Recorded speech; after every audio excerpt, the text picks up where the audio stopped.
I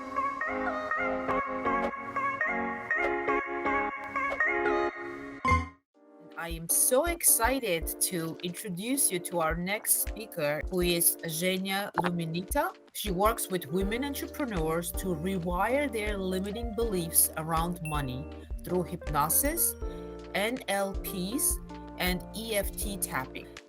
Zhenya, thank you for being here today. Um, how do you think people form their relationship with money? Does it come from your childhood? Is it genetic? Is it from what you learned from your parents? I would say all of the above. So basically, we have some core memories around money, especially in our childhood, that they can be memories that are not necessarily, really bad ones if we look at them as adults. So let me give you a really short example. I once spent some money that was meant for something else. It was meant for coffee, and I bought chocolates with that.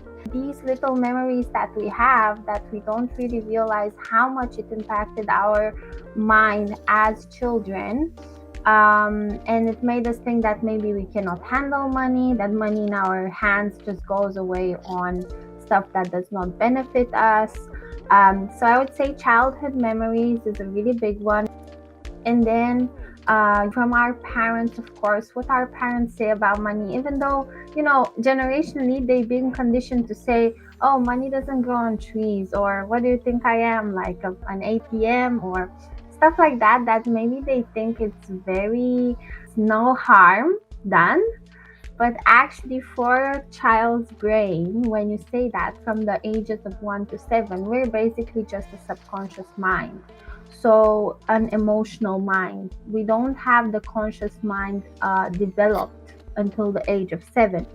So, for a child, when you say, oh, money doesn't grow on trees, that information is immediately absorbed Wow. and immediately taken as, okay, there's scarcity in this world and money is not going to come easily. Like, for children's minds, it has such a big impact, and it plays into how their money mindset develops and how they will think about money when they're growing up. So one thing I would comment on is some people actually enjoy spending money. They actually get like joy out of spending money, or even sharing their wealth with their loved ones and friends. And there are people who absolutely gain pain. There's a lot of reasons for it. Your childhood is one, your parents' teachings are one. Because even I look back at my own childhood, I grew up in a country, tiny country called Armenia. At the time, Armenia used to be part of Soviet Union. There were not supposed to be any wealthy people or poor Yeah. people. So I grew up not having luxuries at all. I was having a discussion with a colleague of mine, and he just made this joke. He says, "You can take the girl out of Armenia, but you cannot take Armenia out of the girl, because there are still things that my mindset cannot be changed. No matter Yeah. how successful I get, no matter how much wealth I accumulate, I don't enjoy wasting money. Like, I don't like to waste money." One thing, your mindset can be changed to the best all the time. Like, my parents did experience all that pain and misery where, you were not allowed, as you said, to have your own property. That's very, very damaging uh, for your idea of money. But for wasting money, I don't think that's a bad thing. I think really it's okay to be responsible financially. Money mindset is really about opening yourself to the idea that there's always more than enough. There's always money flowing around us. It's just about how you direct them to you. And that's all there is. And I have been working with memories regarding communism, regarding, scarcity, and I can say, as an example of myself and other clients that I have, that their mindsets really changed, and they were really, really great. Some cultures who are inherently savers, and there are some cultures who are risk takers. There are some cultures who are very risk averse. What I want to start with is our thoughts become our beliefs, what we believe every day, and our beliefs become our actions, and our actions become our reality, right? So first we think something, oh, I want to buy some bread, and then I'm going to believe like, oh, this person's bread is the best, I'm going to go there because I love that bread, and then we act and we buy the bread, and then that's my reality. I have the bread in front of me, right? This is just an example. So to connect it to the idea of Romania, there was so much bad thoughts around money in Romania. Like, but what really helped me and what my mom did for me. We used to live in a pretty good neighborhood in Bucharest, capital of Romania, and she made sure that I always go to the most beautiful, like, I don't know, just to visit sometimes, beautiful perfume places, hotels. We would enter and see these houses with like really big chandeliers and like beautiful things inside. Like, she made sure that I have the images that I need in my mind to realize that it's not only about scarcity. Even though the environment in Romania was not the best at that time, she really made sure that the images in my mind show me what is possible. Because if you don't know what is possible, you can never want to attain it, right?